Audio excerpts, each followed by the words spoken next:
ఓట్లు మాయాదారం జరిగింది. ఒకే నియోజకవర్గంలో 175 ఓట్లు తప్పుడు పద్ధతులు తెలపండి. పౌర హక్కులను కాపాడండి, ఓటు హక్కులను కాపాడండి, రాజ్యాంగాన్ని కాపాడండి, ప్రజాస్వామ్యాన్ని కాపాడండి, ప్రజాస్వామ్యాన్ని కాపాడండి, ఓటు హక్కులను కాపాడండి. ఎలక్షన్ కమిషన్ నిరూపించు. बंद करो बंद करो बंद करो बंद करो बीएमलो वोटो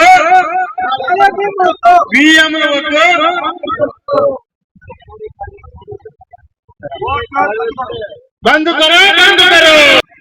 ఈరోజు విశాఖపట్నంలో దళిత సంఘాలన్నీ కలిపి ఒక కార్యక్రమం తీసుకున్న ముఖ్య కారణం ఏంటంటే ఈ భారతదేశం అద్భుతమైన దేశం, ప్రజాస్వామ్య దేశం.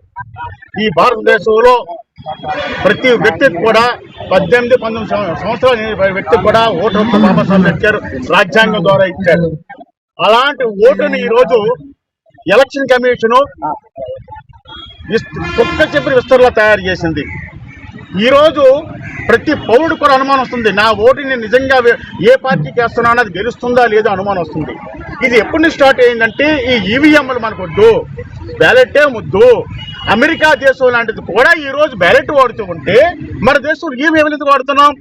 ఈవీఎం రద్దు చేయమని ఇప్పుడు 2014 తర్వాత మేధావులు అందరూ కూడా చెప్తున్నారు ఈవీఎంల వల్ల నష్టం జరుగుతుంది, ట్యాంపరింగ్ జరుగుతున్నాయి, ఇవన్నీ చెప్తూ ఉన్నారు. అయితే ఈ ఈవీఎంలే కొనసాగిస్తున్నది. ఎలక్షన్ కమిషన్ కి ఏమడిగారు? ప్రజలు అడిగారు, మేధావులు అడిగారు, సుప్రీంకోర్టు లాయర్లు అడిగారు. దీని నిరసన ఇప్పుడు దేశవ్యాప్తంగా ఉంది. ప్రపంచ దేశాల్లో ఈవీఎంలో మాయ జరుగుతుంది చాలా మంది నిపుణులు చెప్తూ ఉన్నారు. ఈ సందర్భంగా నిన్న కాక మొన్న రాహుల్ గాంధీ గారు మోసం చేశారు, ఈవీఎంలో మోసం జరుగుతుంది, ఒక్కొక్కడికి 80 ఓట్లు ఉన్నాయి, ఒకటి 90 ఓట్లు ఉన్నాయి, చచ్చిన వాళ్ళు ఉన్నారు, బతికిన వాళ్ళు ఉన్నారు. ఇప్పుడే చెప్తున్నాను, నాకు 124 సంవత్సరాలు ఒక వ్యక్తి ఇక్కడికే ఉన్నాడు.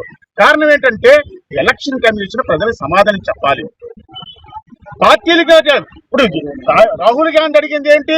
ప్రజాస్వామ్యబద్ధంగా ఒక ప్రతిపక్ష నేతగా అడిగేటప్పుడు సమాధానం చెప్పకుండా 300 మంది ఎంపీల మీద అరెస్ట్ చేస్తారా అని 300 మంది ఎంపీలు అరెస్ట్ చేస్తున్నారంటే ఈ ప్రజాస్వామ్యం ఎటుపోతుంది?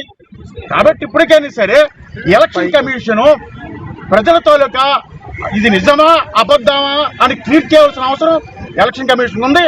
కాబట్టి తక్షణమే ప్రజలు కోరుకునేది ఏంటంటే నా ఓటు ఇతర ఓట్లు ఎక్కడున్నాయి, ఏమున్నాయి, ఎందుకు 5 గంటలు జరిగిన తర్వాత 5 గంటలు పోలింగ్ అయినా 5-5:30 కల్లా ఒక రకమైనటువంటి కౌంటింగ్ వస్తుంది, తెల్లవారుతో మారుతుంది కౌంటింగ్. ఇది మీడియా ద్వారా వస్తున్నాయి కదా, ఎవరు ఆరోపణలు చేసినవి కాదు కదా. ఇప్పటికైనా ప్రజాసంబద్ధంగా రాజ్యాంగబద్ధంగా అంబేద్కర్ ఇచ్చిన ఓటు హక్కు ద్వారా ఎప్పటికైనా వెన్నుముక ఉన్నటువంటి ఈసీ కావాలి. శాసన్ గారు చూడండి, శాసన్ పనిచేశాడు ఎలక్షన్ కమిషన్ గా, ఎంత అద్భుతంగా చేశాడు. కాబట్టి అలాంటి నిజమైనటువంటి ఎలక్షన్ కమిషన్ వస్తే ఈ దేశ పౌరుల యొక్క ఓటు బాగుంటది, రాజ్యాంగం బాగుంటది, రాజ్యాంగ రక్షణ కలుగుతుంది. ఓటు దొంగల్ని వెంటనే తీయండి. ఎప్పటికైనా ఎలక్షన్ కమిషన్ ప్రజలు ఏదైతే అనుమానాలు వ్యక్తం చేస్తున్నారో, ప్రతిపక్ష పార్టీలు ఏదో అనుమానాలు వ్యక్తం చేస్తున్నారో వాటిని సైద్ధాంతికంగా తీర్చేవలసిన బాధ్యత ఎలక్షన్ కమిషన్ డిబేట్ చేస్తున్నారు. భారతదేశ వ్యాప్తంగా ఈవీఎంల గురించి చర్చ జరుగుతుంది. అది నిజమని నమ్మడానికి మన ఆంధ్ర రాష్ట్రంలోనే నిదర్శనం.